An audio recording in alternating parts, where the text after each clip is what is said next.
all eyes on that Syrian chemical attack and the response from the United States. James Rosen live for us in Washington, D.C. We got the satellite up and running this morning.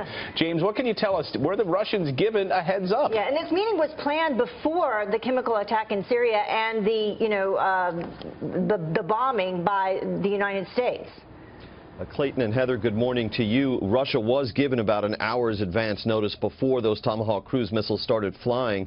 And all of this is coming into play today when we see this extraordinary visit to Moscow by our top diplomat as the longtime chairman of ExxonMobil. New Secretary of State Rex Tillerson is one of two Americans, the other being Henry Kissinger, who is believed to have spent the most face-to-face time with Russian President Vladimir Putin.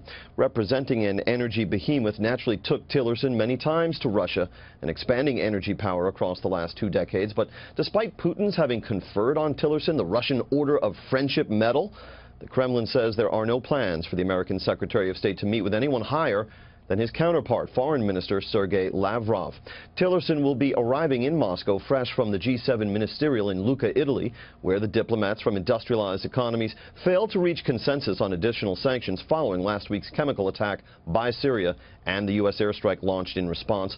White House Press Secretary Sean Spicer outlined the basic message that Secretary Tillerson will be delivering at the Kremlin.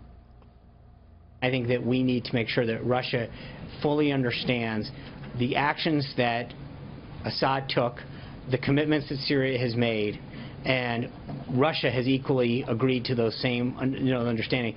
So getting them back on the same page, first and foremost, would seem the logical step. The Prime Minister of Great Britain, Theresa May, spoke yesterday with President Trump, 10 Downing later saying the West regards this current moment as a window of opportunity in which to persuade the Russian Federation at long last to withdraw its support for Syrian President Bashar al-Assad. Heather and Clayton. James, I did have a question, though. Is it guaranteed? Is a meeting with Putin actually set, or we don't know if, in fact, that will happen yet, though, right?